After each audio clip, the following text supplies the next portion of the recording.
Hello, and welcome to another episode of eBay Scavengers. I'm Mikey, and with me today is Wendy.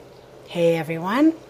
And today, Wendy and I are going to talk about our process. So this is episode 38, and in episode 36, you can hear all about Jay and Ryan's process that they use to find items, list them, sell them, ship them, and manage their customers. Yeah, and I think ours is a little less process. Yeah, we have less process than their process, because their process was a lot of process. That's a lot of process. I was like, I'm not willing to do that. I'm not going to do that either. I'm not keeping any log books. I'm not writing anything down. I don't even want to know about these things after I ship them. My favorite was a logbook. Like, what? You're writing stuff down to hand to someone else? Plus, they're both technical, so it's like, really? You're keeping a notebook? Like, what? We're going to have to talk to those guys. Yeah. So let's just start out with what it looks like for us. So during the week, we don't do a lot of buying of eBay stuff. We tend to wait for weekends because we're yard sale people. So what happens for us is around Wednesday, the first paper comes out that shows the yard sales, and that's the majority of the yard sales for our area. And by Thursday night, the second paper comes out, another local paper, and at that point, I know pretty much most of the yard sales that'll be happening. And the only other place I can kind of scrape up a few hints of yard sales is through Facebook, just like local yard sale groups there. If I were in another city, I would probably use the Yard Sale Mapper app, which is what we use. Which we use when we travel. When we travel to bigger cities. It in that app scrapes Craigslist and all sorts of sources and papers and other things for yard sales. At this point, we collect all the yard sales that we know of, and we sift through them. And if we're not like in the mood to spend our whole day on it, we'll pick out the ones that say baby clothes, because we know what's going to be there. A lot of plastic, a lot of baby clothes. Not interested in any of it. So if there's too many yard sales and we have to choose, we're gonna get rid of the toys, plastic goods, baby clothes. Right. So we then organize or sort of prioritize based on yard sales they're talking about vintage or tools or electronics. Well, no, I disagree, because last week we had one that was promoting vintage, and I said, oh, this is a red flag because they're going to know the value because it's vintage. Then we get to that sale, and they have an eBay printout of every lookup they did to value their items, and they actually expect to get it at a yard sale. And when we got to that sale, by the way, I said to the lady, "You're my worst nightmare." And she's like, "Why is that?" And I'm like, "Because there's an eBay page attached to everything. It's a yard sale. You should take $1." So she didn't like me very much. Yeah, and so that's an ongoing issue, and I'm sure people who go to yard sales are always frustrated when they see the eBay value shown. But what's funny is that particular yard sale was a split sale, so there were some people with everything printed out in the eBay value of bottle openers for $16, and then there was a lady selling some fancy stuff, and she didn't have any idea. Right now, at a table next door in the same yard was the Louis Vuitton wallet for $20. Yeah, new in box. So that was pretty crazy. Anyway. We're also, so that gets us, to our list. Where are we going? What's up? Then we're out the door. When we go to yard sales, admittedly, even though we're pretty aggressive, mildly speaking anyway, eBay sellers, we're not the first in the gate. We just don't like the aggressiveness of like being the early bird and like tapping at the door, and it just feels weird. It's not in either of our nature to push the door, so we tend to go on time, and we know people have beat us because of it. Right, so we don't go out with flashlights like the really aggressive yard sailors. Or donuts. Yeah, we don't do donuts the early, by coming early with donuts, or even pizza the night before. We don't use any of those tricks. We just go when they say they're going to open, and even then, a lot of yard sales don't even open on time. I also find that, everyone has a different eye. I don't feel like people are taking what I was going to buy, necessarily. I mean, sure, it happens. Right. So the other thing that might be unique to our habits is we bring, 10 cloth sacks, like supermarket bag sacks, every time we go to a yard sale. So we have our own bags. And this has a double-edged sword kind of quality, because sometimes the people who at the yard sale think you're stealing, and then you got to go, no, I just bring my own bag and I carry it to help me, have a bag, and then I'll bring it to you and I'll pay, and then we'll put it back in the bag. So I have been accused of stealing with my bags. And the other thing is, it's just so much easier. Everybody's like dropping shit and, can't hold on to the stuff. Like, just bring a bag. Like, make your life easier. Well, it's really important for me to have two hands. One to like pick up and look at items, flip them over, and then my other hand to have my phone and be able to check the value of items. So we really need to have a bag for that. So let's talk about what we use to value check. So I use Terapeak. I use the app on my iPhone, and I also use Terapeak via the web at home. But at the sales, I'll often look stuff up when I'm not sure about it, or if it's kind of expensive. If it's $5 to $20 items we're buying, I'd like to look it up and know that we can recover, and get 10 times more than that out of it. Yeah, anything we're thinking of spending like $10 on, which to me is a lot for a yard sale for one item, we're going to run it through Terapeak first, for sure. Right. And Wendy, you don't tend to look stuff up at yard sales so much. I have Terapeak on my phone. I'm a little lazy. You're faster. And if I get on my phone, since we share an account, I bump you off yours. So once you're in Terapeak, I tend to just go, hey, Mikey, look this up, look this up, look this up. So my whole experience at the yard sale is I'm carrying a bunch of bags like a donkey, and someone's walking around behind me saying, look this up, look this up. Did you look it up yet? And of course, Terapeak's kind of slow when you do 90-day searches. So I'm pretty much harassed throughout sale to sale. Yeah, then it's like, you done? You done? Let's go, I'm done. And he's still looking things up, waiting for Terapeak. Yeah, so that's how that works. So when we're there, you and I like to find cool things, just like Jay and Ryan. We're looking for anything that just catches our eye, that looks kind of unusual, that's cool, anything that's not from China and plastic. So for me, that tends to usually fall into electronics, and for you, it's like vintage things more. Yeah, I think more domestic goods, housewares, art, crafts, textiles. Yeah, but we'll pick up brand name and other stuff if it looks like kind of quality or at least well-known brand. But that's always changing for us. Don't forget your love of women's shoes. Yeah, and I will always check the shoes because you never know. Like we have some shoes that we picked up, I think, from last weekend that are over $100 pair of shoes. Yeah. Mikey likes shoes. Yeah, I like shoes. So then we throw it all in the car, right? Usually with dog. And when we get home, we always initially, we enter into this thinking, okay, yeah, we're going to list these right away. Not wait 5 minutes, not wait till next week. We're going to come home, we're going to list them, and we're not going to have a pile of guilt of unlisted goods. So we bring the goods into the kitchen where they're going to be in our way, on our kitchen table, and a total pain in the ass. And by doing this, we think it'll encourage us to list them. Sometimes this works. Sometimes we wind up pushing them off the table and onto a nearby chair next to the table so that we can eat dinner. And then that chair is like the chair of shame. And then if no one lists it still, the stuff on that chair will get pushed into a room behind the chair, the office. And that's really the final destination. At that point, you have to list it because there's nowhere else for it to go. Yeah, we also have a little cart that we can store things on. But right now, on the chair of shame are some motorcycle helmets and a giant radio I haven't listed yet. So yeah, it's stuff. And some leather chops. Yeah, oh, you didn't list those. Okay, not just me. So when we do start listing, we use GarageSale combined with Terapeak, Terapeak to look up the value and sell through and all that, and GarageSale just to drop in the photos and put up our descriptions and get the items up to eBay. These are both on the Mac. Well, Terapeak's on a browser, but on the Mac for GarageSale. I think the thing that I like about GarageSale is their templates, but also that you're actually working offline. So you can just, crank out listing. And then when you're done, just hit send it up and it'll send up, 10, 20 at a time. I find that to be favorable to doing the online listing where you can lose your connection and have to start over or have an eBay blip or whatever. Yeah, and Wendy is fast. Like Wendy cranks through listings. Now, she has really inaccurate listings where the shipping's off and the full item descriptions aren't there and all that, but she will list 30 items when I get 10 up. She's that much faster. This is very true. And my accuracy is not that terrible, but you are more accurate than me, for sure. Especially with weighing for mail. So I want to talk about how much we put into the objects before they go online. So I will only clean things enough to make them photograph well.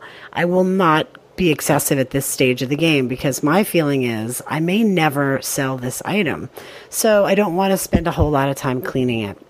I'll clean it for the bang of a good photo, but not much more. Yeah, a lot of items I find I just do a quick alcohol spray, a quick wipe down, shoot it while it's wet and looks great, and wait and see if it sells. And then we'll do a little cleanup right as we pack it. Exactly. So here's where we really differ from Jay and Ryan. Now, they split this work up. You and I don't split the work up like you do all the photographing, I do all the listing. I think that's how they do it with Jay and Ryan. Mm-hmm. We each list and we each photograph, and what we do is we look through the piles of stuff that we came home with and we choose the things we're most interested in, like things you would enjoy researching. So I'll take a whole bunch of stuff, and then there's stuff we're good at. So Mikey is really good if it's got a model number and some brand identification.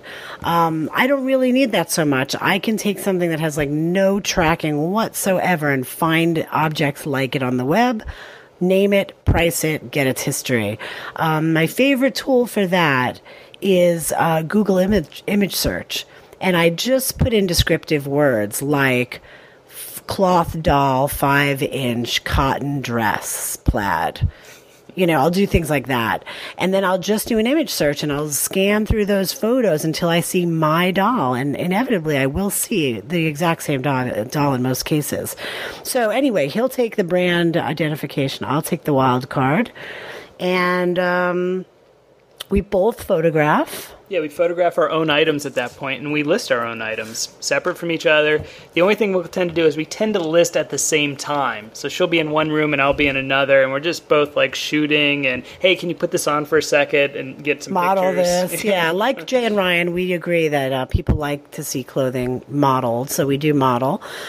The other thing is we do reconvene, Mikey and I, and you know, so now we're both listing separately in our own little world, but then we come back together when it's time to put the merchandise away.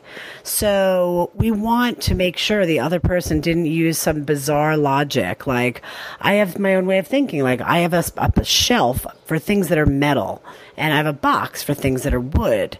And you know, someone else might really do that differently, because in my metal shelf are everything from tools to bells to art to owls that hang on the wall, you know. So anyway, you got to see where the other person puts it, how they're categorizing. Otherwise, you'll never find it again. My favorite box of yours is unicorns and eggs. I have a box called unicorns and eggs. And I have a box called musical instruments and religious objects. What's the smoking one? There's like a smoking paraphernalia There's a box. Topiana? Is that how you say it? Topiana? Topiana. Okay. It's like the art of smoking. Yeah, I have a box for the art of smoking. And then, you know, we have like some random stuff, like the DIY box. That's like everything from gardening to like gun holsters. It's yeah, all over the place. And the bath box. Mm-hmm. Anyway, things get hairy over here. So we come back together. We want to see where the other person's going to file that object so we can find it again. Right. So once our items are up and we have them stored away in our store and sales start happening, we have to manage that all. So we both have iPhones and an iPad and our laptops. So we're constantly getting dings throughout the week where we are possibly responding, doing customer service. But again, this is where we differ from Jay and Ryan a little bit, and we often choose not to respond. In fact, so if someone has some attitude in the first approach, like this is a person we've never met, we have no relationship with, and we have an item online and they're interested in buying it. If they approach us for the very first time with a cloud of personality that's a little pushy or arrogant or abrasive, we block them. Yeah. Because I could tell that this is going to go nowhere good for me. I don't have to deal with creepy people, and I'm really not interested in it either. So this may sound like bad business, but I think that those packages, should they become sales, are going to come back to me. I don't like working with those kind of people. I just don't. So for whatever reason, if they're in just a bad mood or maybe they're just kind of crummy, they're not going to buy from my store. Right. So that being said about our customer service, we still want to maintain our top-rated seller status. So we ship things quickly to the customers that just want to buy stuff and not have some weird dialogue. Friendship, relationship. Yeah, like we shouldn't be in a relationship. We're selling stuff, you're buying stuff. That's really straightforward. Can I sell you this Jell-O? Yes. So we ship items within 24 hours, so that means orders will come in throughout the day and night, and we'll wake up in the morning, and by 8 o'clock, everything's in the mailbox with its labels. Right. And I pack everything, so I really enjoy packing. I think I'm good at it. I know how to protect things. I like the strategy behind getting the right box and the right layering and the right paper around it. I like to present everything so people feel like they got a gift. So I use, we had this in our packing podcast, but I use a roll of butcher paper and every single thing gets wrapped in it. So anyway, I do the packing, and Mikey is determining the cost of shipping and printing the shipping label. So we do have a little bit of interaction around packing just because I can feed back to her based on the weight of an item what the most optimal box is in terms of price to ship it. Right. But if you don't specify, I go with what the eBay listing had because we put in the criteria that created that. So, I'm not like going blind. I have my phone in my hand and it's showing me, this is going priority flat rate. Right.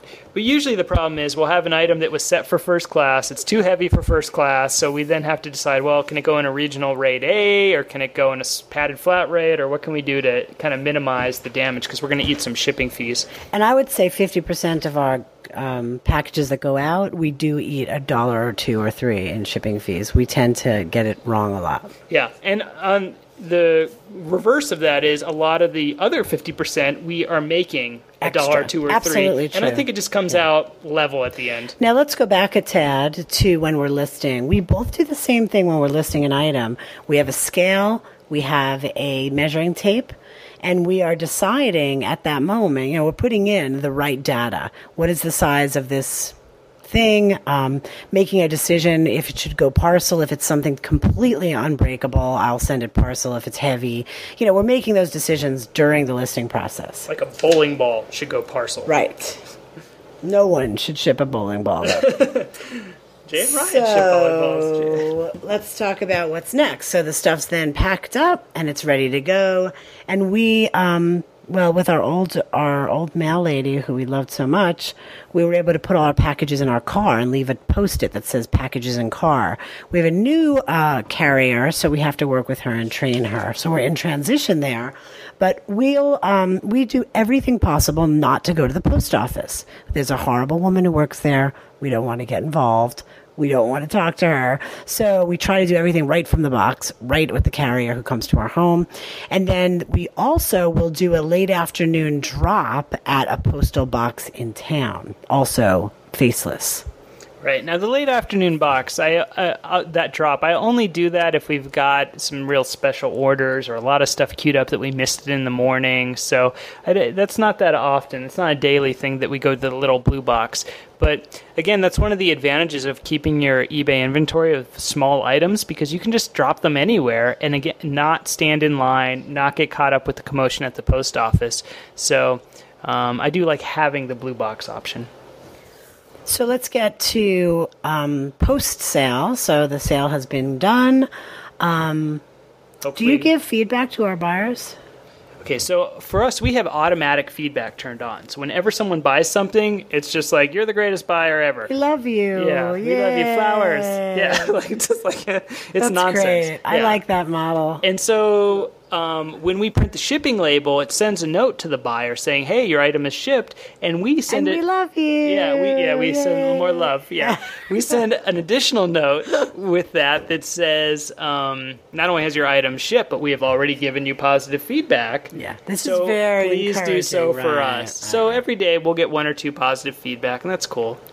So let's go further to post-package shipping, which is customer service. So this is returns, this is queries, questions of all variety. Mikey is usually first in line. You're right. So I have kind of a standard answer. When the customer gets their item and they say, hey, you sold me some garbage from a dumpster, and my standard response is, oh, I'm sorry, please return it.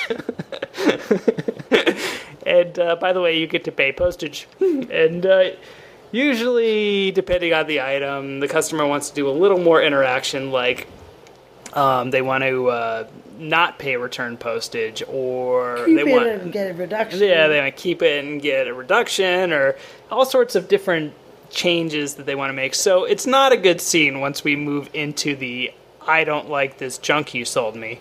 But we tend to work through it, and it's the cases where we get negative feedback don't come from where people are unhappy with the item and communicate. It's the cases where it's someone who's usually new to eBay, and they just drop negative feedback, and it's not even clear why. They don't know what they're doing. Yeah. It's always very obvious that this is a new person on eBay that has no clue. They'll put a positive comment with their negative feedback. Right. It's crazy. Or they'll screw up on the star scoring and like zero you out Right. on all your... So again, Mikey really does this for us as a couple. He handles this part more than I do. Yeah, now I'll go to Wendy when we get a return. I'll tell her, like, hey, someone just wrote in and said that we sold them a belt buckle and it had cake on it, you know. Or my favorite was the nose hair trimmer, complete with someone's hair. It said used. Yeah, used, but, you know, I guess apparently you're not supposed to send the hair.